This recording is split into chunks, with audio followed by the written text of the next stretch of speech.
Free and fair elections are the cornerstone of American democracy.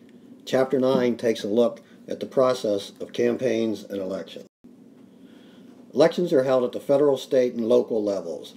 The legal qualifications for holding political office are minimal at both the state and local levels, but holders of political office still are predominantly white and male and likely to be from the professional class.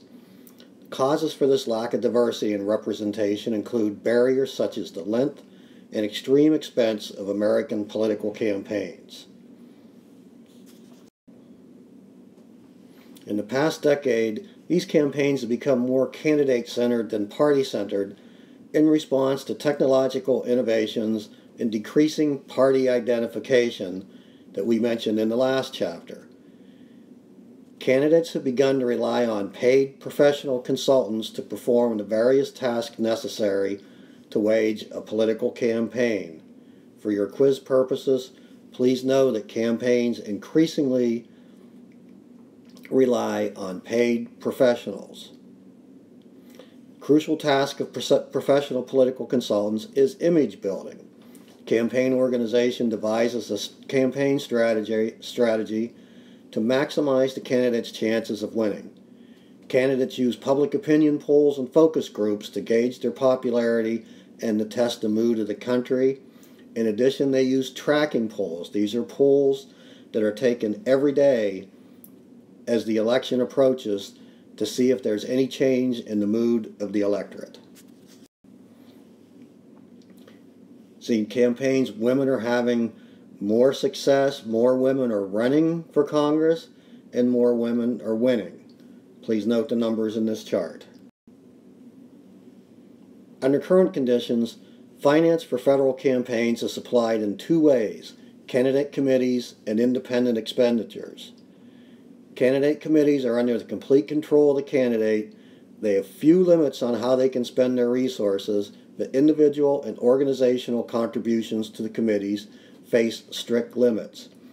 For your quiz purposes, please also know one of the major events in the campaign finance system is the Hatch Act passed in 1939 that restricts political activities of public committees.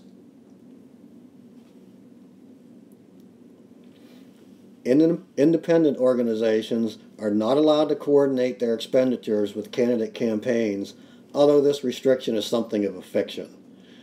These groups can raise unlimited sums, and modern independent groups are the result of a 2010 Supreme Court ruling in Citizens United versus the FEC. See other steps in the campaign finance environment, and you see a decline of public financing. Presidential candidate committees can formally accept public financing, but candidates usually no longer participate in that system because they can raise more funds on their own. A presidential primary really is a statewide election to help a political party determine its presidential nominee at a national convention. After the Democratic primary convention of 1968, the McGovern-Fraser Commission formulated new rules for primaries, which were adopted by Democrats and in most cases Republicans.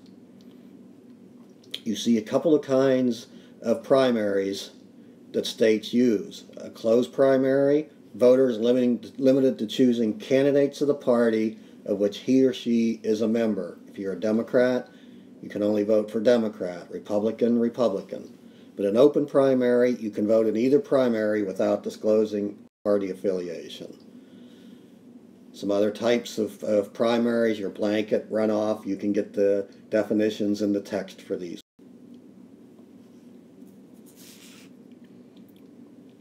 The primary campaign recently has been shortened to the first few months of an election year.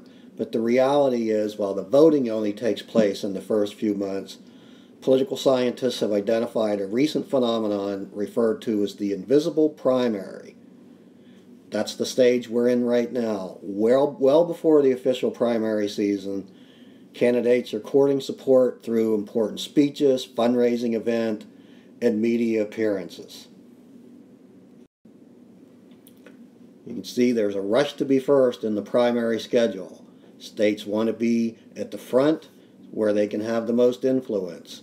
This is why you see the major candidates going to Iowa, going to New Hampshire. Those are the first two primaries on the schedule in 2016. It's followed by February 20th, March 1st, Super Tuesday. Candidates will need a lot of resources because the primaries are spread out over a wide area through different parts of the country. You see Alabama, Alaska, Arkansas, Colorado, and so on. You have to have the organization, you have to have the resources to compete on a national level to still be considered a viable candidate. And finally, on June 7th, California holds its primary. California hasn't played a great role in selecting a party's nominee in a while, but depending on how things unfold in the primaries next year, California may play an important role as either or both party still tries to find out who its nominee is going to be.